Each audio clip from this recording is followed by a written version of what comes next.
Hey, welcome back to the Virgo channel.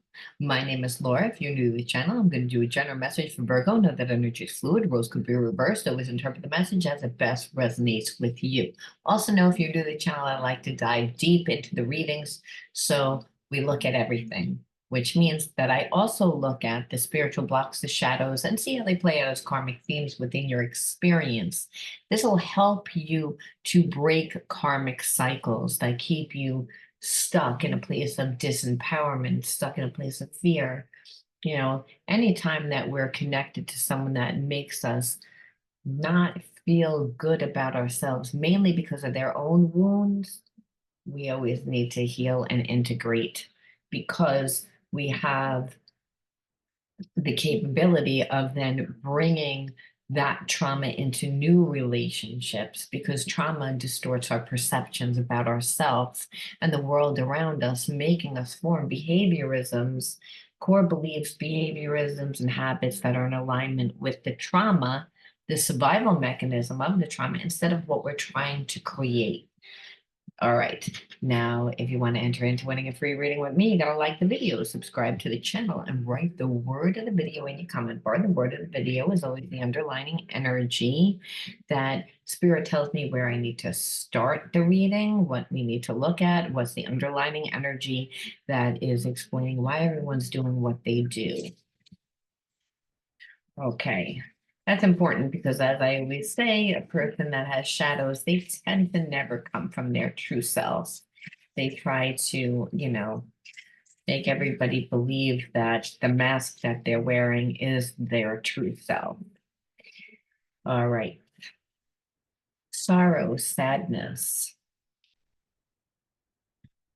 I feel like Virgo, you're in a separation from person that they almost like fell off the face of the planet. That's what it feels like. It feels like you can't feel this person, where normally you have a very strong spiritual connection to them. And the reason why is because I feel that this person is really sad about the, uh, they're really disappointed, I should say, within themselves about how they handled the situation with you, but they're really also sad because I feel like this is just a regular theme that happens within this person's life. They tend to get in their own way when it comes to love.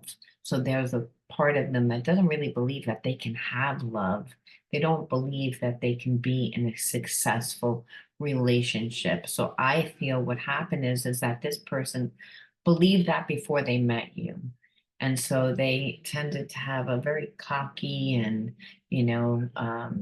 very nonchalant way about them, like not really interested in any type of commitment relationship. Everything was a party, everything was great, everything was, even though that's not really the way that they felt.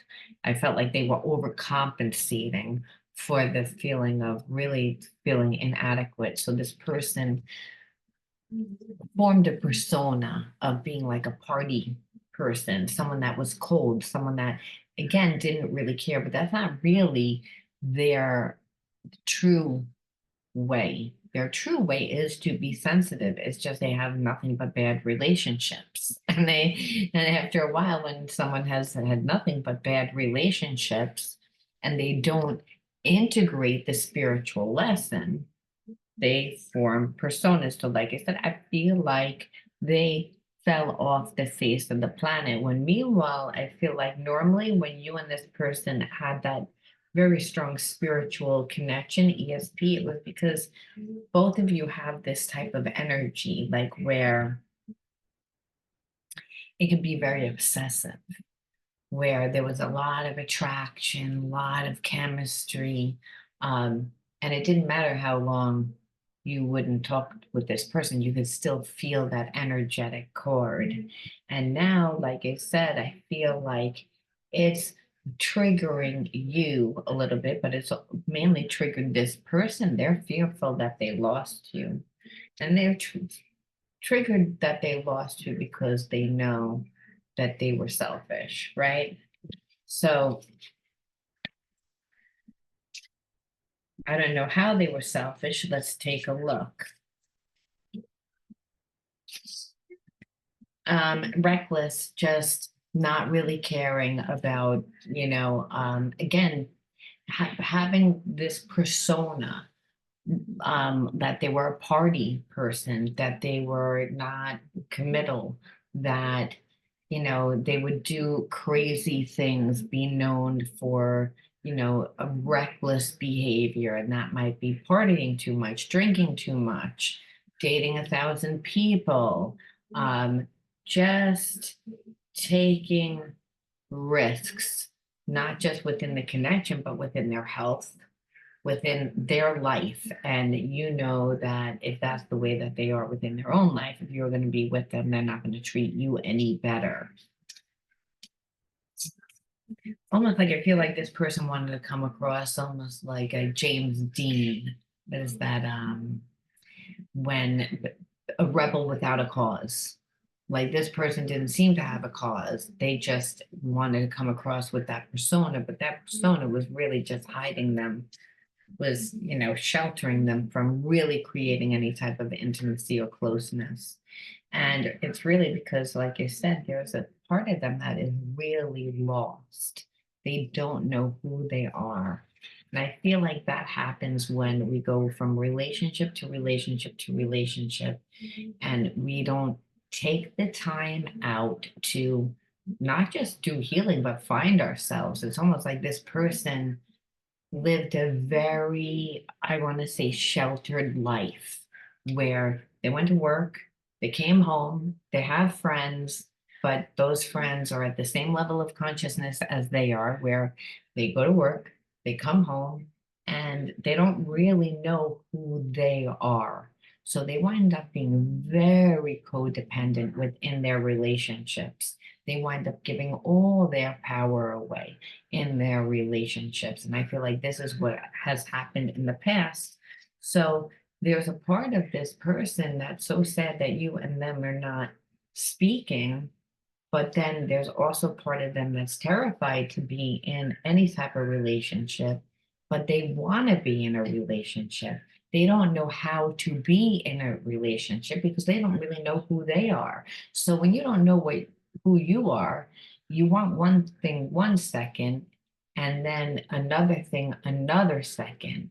And this person was mainly selfish because of that, that sometimes they would emotionally really want you, and other times they wouldn't want you at all. So it felt like being around someone that was very bipolar, someone that isn't very emotionally intelligent because they're not aware of how they come across. They're not even aware of what they're feeling or why they're feeling, because that happens also when you go through traumatic experiences in relationships. Then what happens is that when you get back into a relationship, it triggers you, and it triggers the original trauma where this person disassociates, and it's almost like they're running on their anxiety, they're running on their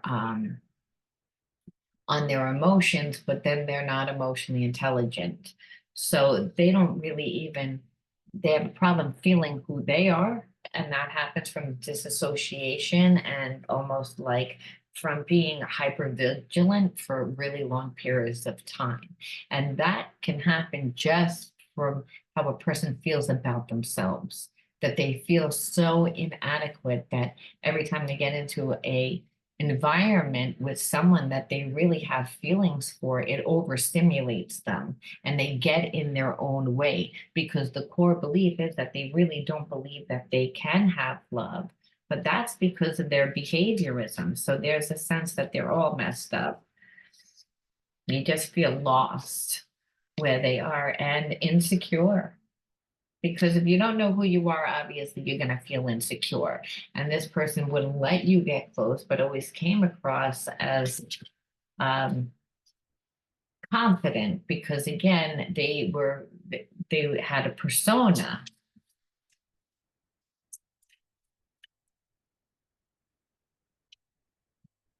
And what happened is that you had enough. You just had enough of the back and forth, the in, the out, the double messages, the I want you, I don't want you. And then sometimes I feel like you would ask a question and they wouldn't answer you. And I feel like that you found really disrespectful. Um, and there was a part of this person that would deliberately press your buttons to get a reaction. And they would do this every time that they felt like you got really close to them, and or when they felt that they were getting too emotionally attached to you.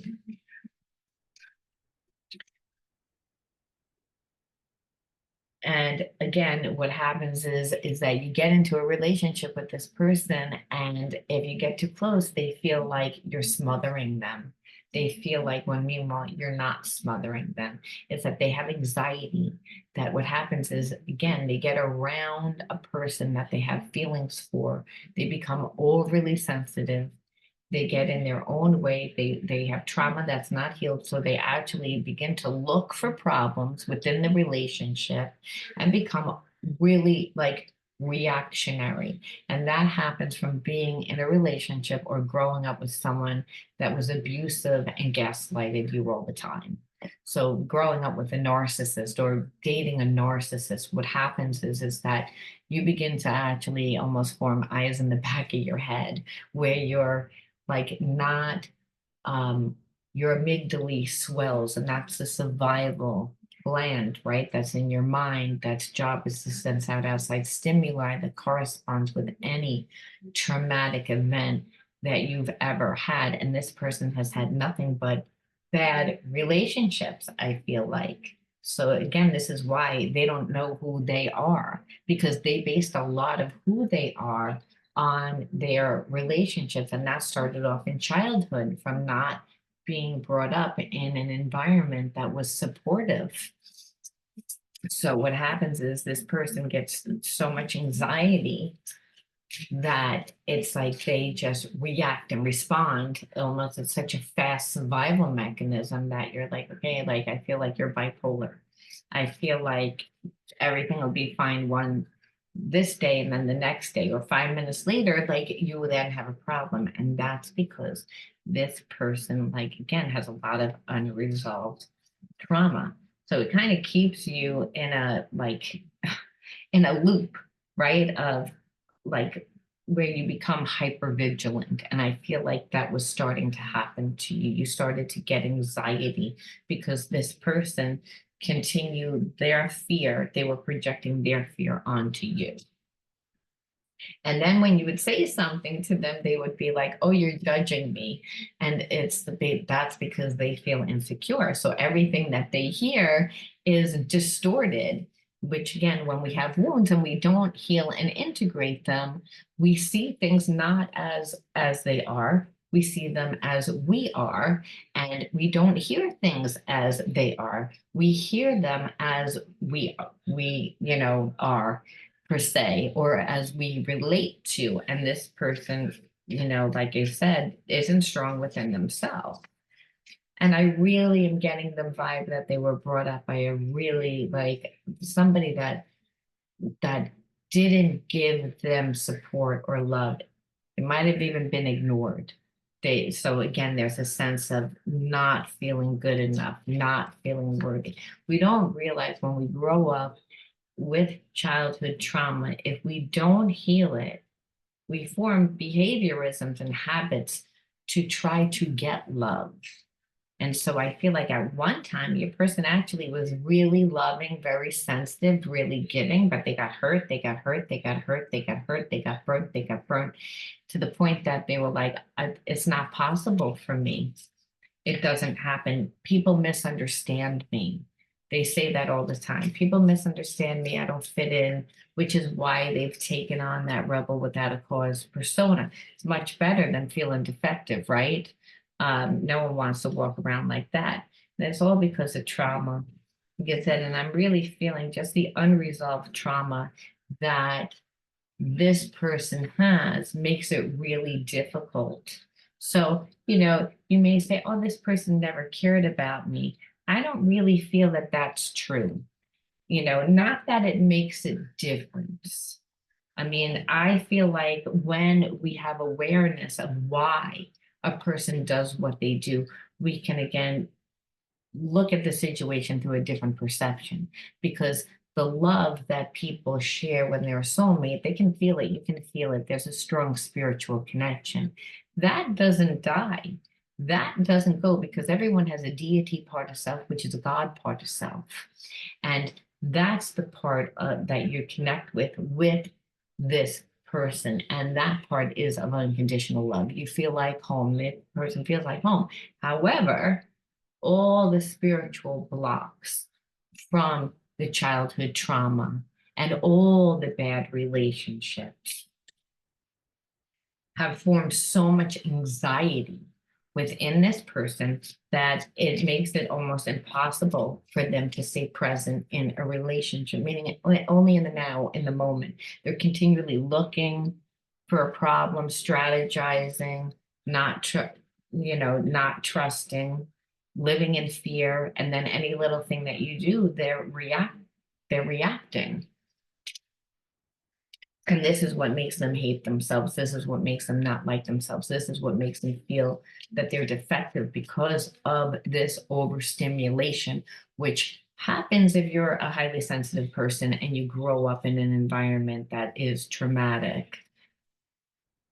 Then what happened is this person formed a lot of core beliefs that made them believe that they were not worthy, and then overcompensated within their actions. So even with you, they overcompensated. They just didn't give you anything. They went from one extreme to being really soft to being really angry and seem like, again, really hard and really not flexible and like a rebel and someone that doesn't care, that has a cold heart, when meanwhile that's not really who they are.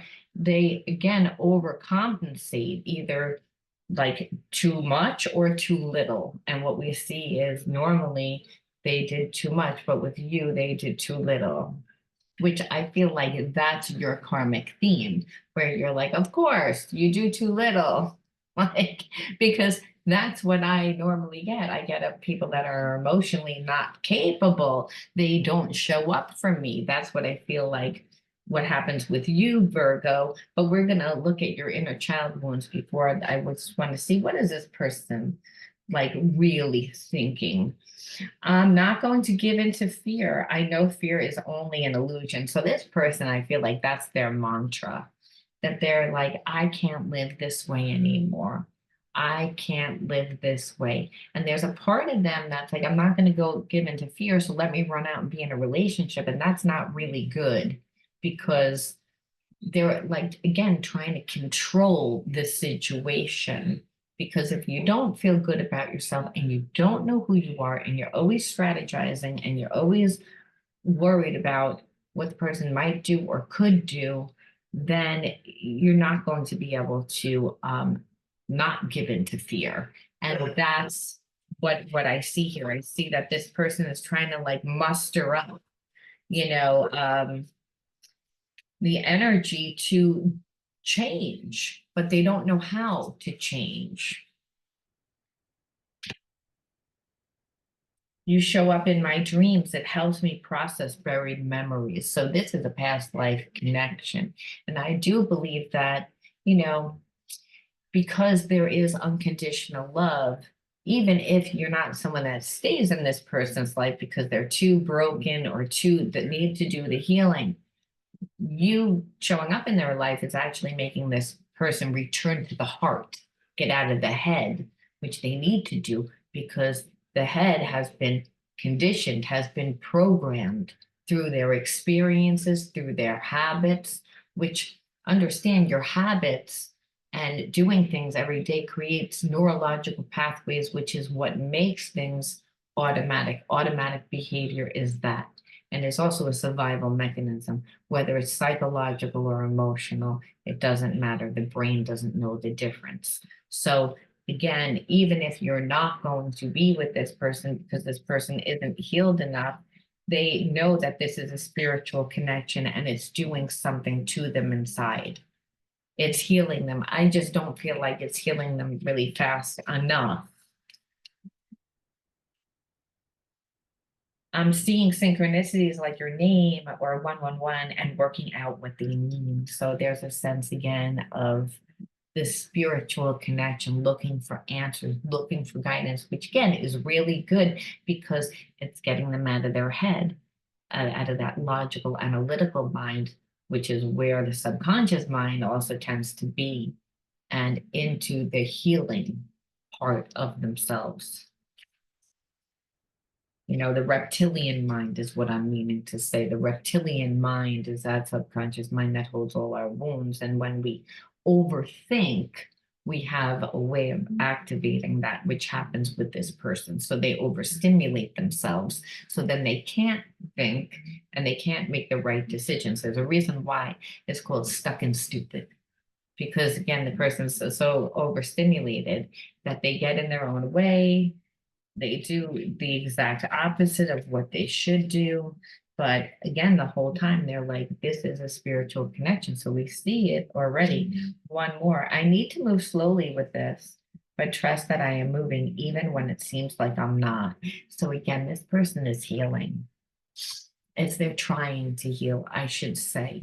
It's like, I don't think that they know really how to heal, but they're looking for answers. So, like I said, even if you're not going to be with this person, because this person is not going to show up right now. They're just not. And it's because they have too much unresolved trauma. And they know if they're going to come near you, they would have to actually offer you something. I feel like there's a part of them that's just like, I got to fix myself. I got to fix myself. I'm sad, but if I come back now, I'll never have a chance with you. And I feel like what they say, well, if it's meant to be, it'll be meant to be.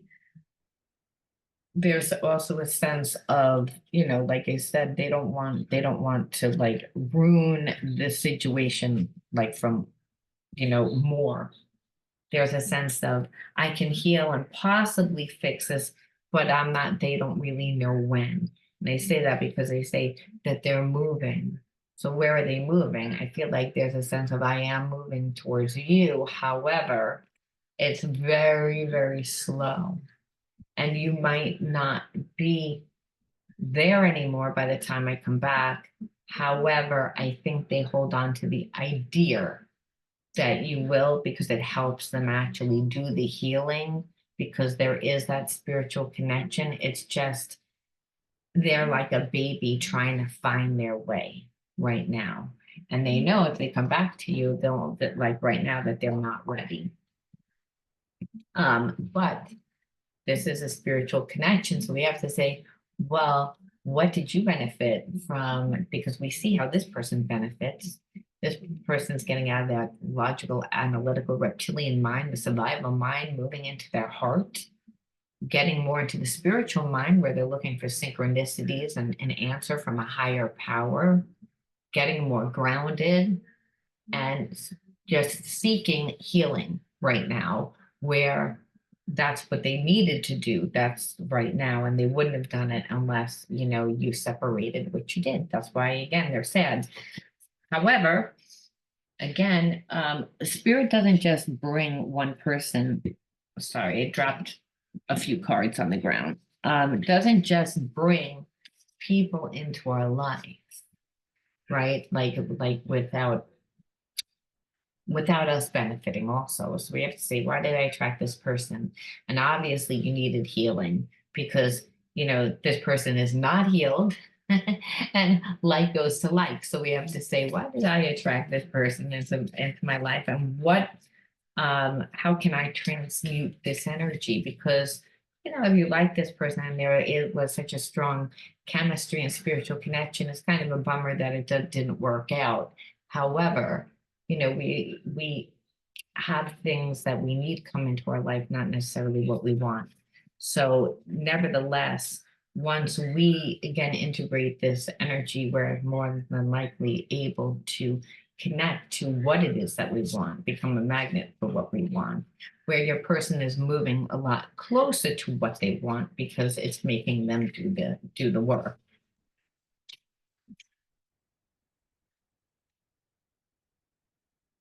Security and safety. You had to create your own security and safety. This person, again, yes, because this spiritual connection, we can get tricked into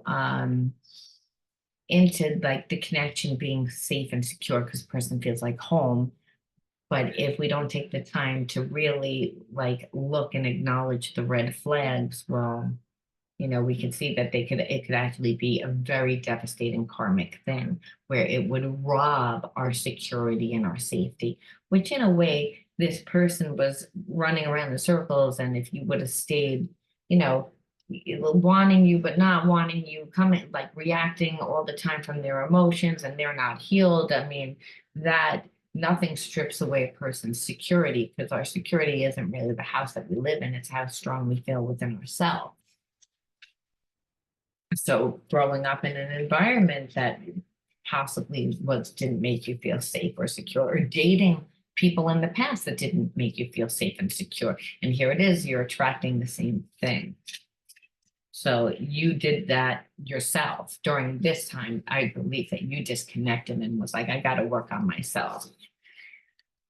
And again, because frustration, it's like you were listening to yourself. I feel like when you grew up, you were frustrated, not feeling safe and secure. Again, if your parents are not capable of either emotionally giving us, not showing up for us, it's frustrating because it makes us feel not good enough, not worthy. And then that's not even the biggest problem. The biggest problem is we feel that way, yes, but then we have behaviorisms that show up so that when we try to make something happen in our lives when we're a child, it's twice as difficult because we don't feel supported. So because as children, we're overthinking. And that's, again, a behaviorism from not feeling supported, not having that security when you're a child and you are put in a position, like I said, it creates overstimulation. So I believe that you and this person both have that in common, just that behaviorism gets activated differently. Well, them keeping you up in your head definitely did activate it where you were like, I grew up this way. I'm not going to be connected to someone where I'm always angry. I'm always angry because I don't feel secure in this relationship. And I have to listen to myself because this was a gift in childhood. Inner authority means that your intuition, you're like, this isn't healthy for me. This isn't good for me. I need to do what's best for me. And that's putting the energy into myself because I don't want to stay angry and frustrated and in this low vibe energy, which is kind of what your person likes to do because that's the energy that they're in. So they still want love. They still wanted you to be connected to them. They just wanted it like on their terms, which is not really healthy. And it wasn't healthy for them either. So we also ask for a little bit more divine guidance. What else should we look at?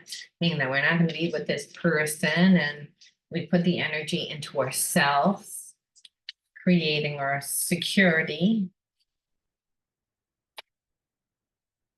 Wisdom. God has a plan for me. I live here now, knowing beauty is to come. I don't force things to happen. So again, don't force this connection to happen. It's again, and understand that God's plan is better than yours and that God knows exactly what you want more than you know what you want. And that the universe has already decided because the universe is God, right? The universe is ubiquitous. The universe is actually inside of us, the same as God is inside of us. So that energy is unconditional love. So our plan really is always should be to get back to a place of unconditional love. Because it says, I learned from my experiences, take small steps in faith and succeed thanks to all my efforts. So again, from you being in the moment and taking small steps forward and having that faith, again, not just within you, but that there's a higher power that's guiding you. that you're supported at all times. That's wisdom. And so that's really what you did. You used your inner authority, right? When you used your inner authority to, again, listen to the wisdom. And the wisdom is, you are not healthy for me, even though we have a spiritual connection. And I may always love you.